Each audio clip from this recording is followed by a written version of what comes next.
Hello. Good morning, good afternoon, and good evening. Welcome sa ating channel.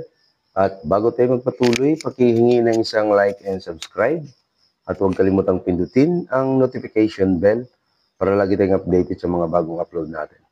Okay, so our topic is about dividing binomials and multinomials by a monomial. Okay, so let's have example number 1. So this is binomial divided by monomial. So, 8x squared plus 4x cubed divided by 4x. So, ang gagawin natin dito, we have to divide each term of the dividend to the given divisor. Ibig sabihin, lahat ng terms sa dividend, i-divide natin sa divisor na 4x. So, si 8x squared, i-divide natin yan kay 4x. Ayan, so isa-isahin natin yan. Sa second term naman, si 4x cubed, divide din natin kay 4x. And kopyahin natin yung plus sign. Then 4x cubed divided by 4x. So each term, so divide each term of the dividend to the given divisor. Yun ang ibig sabihin yan. Okay, then i-simplify natin yan. So 8x squared divided by 4x. So divide muna natin yung numerical coefficient. So that is 2. 8 divided by 4 is 2. Then x squared divided by x is x. Subtract the exponent. So 2 minus 1 is x. So 2x. Then plus, ayan. Cancel natin yung 4. 4 divided by 4 is 1, di ba? So, ang i-divide na lang natin dito is si x cubed at saka si x. So, subtract the exponent, so that is x squared. So, final answer is 2x plus x squared.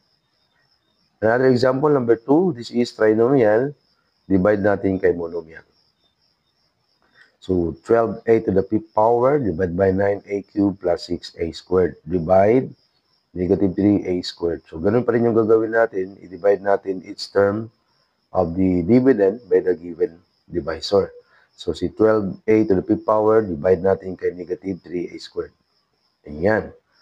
Then, minus 9a cubed. Then, divide by negative 3a squared. So, ganun din si positive 6a squared, divide by negative 3a squared. Okay, so divide each term of the dividend by the given divisor. So simplify.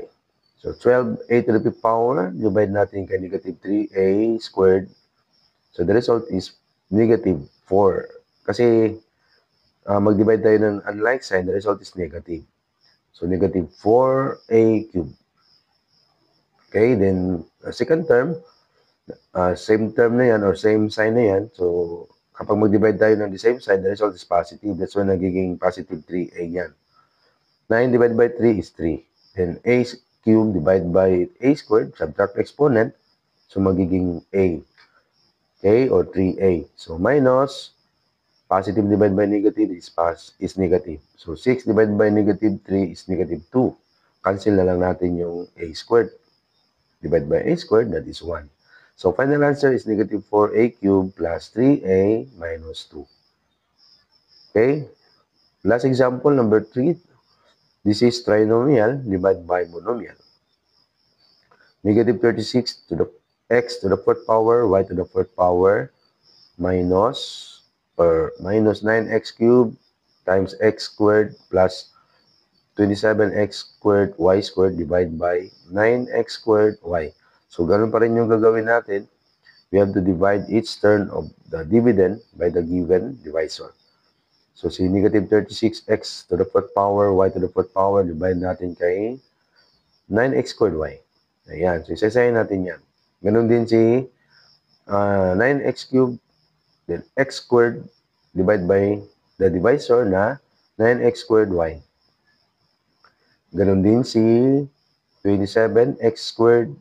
Huwag kalimutan yung sign, kopyahin na. 27x squared y squared divided by the divisor na 9x squared y. So, simplify tayo. So, negative 36 divided by 9. So, that is negative 4. Unlike sign. Then, yung x squared na lang, yung y cubed. Okay? Negative 4x squared y cubed minus x cubed y. Okay? Bakit naging x cubed y yan? Si 9, cancel yan. So, 1. So, wala na yan. Cancel natin yung 9. Yung dalawang x to x squared at saka sa denominator na x squared, si x squared sa numerator at saka si x squared sa denominator, cancel natin yan. So, naiwan x cubed y. Then plus 27 divided by 9 is 3. Then si x squared cancel. Then si y squared, divide natin kay y. Subtract the exponent, so naiwan is y. So 3y. So final answer is negative 4x squared y cubed minus x cubed y plus 3y. Okay, so this is your activity. So find the product or quotient of the following polynomials. Okay, so paki-submit na lang sa Monday in one whole sheet of paper. Okay, so maraming salamat sa panonood at pagkikinig. At again, sa hindi pa nakasubscribe, paki-subscribe na lang at huwag kalimutang pindutin ang notification bell para lagi tayong updated sa mga bagong upload natin. Maraming salamat and God bless. Bye-bye.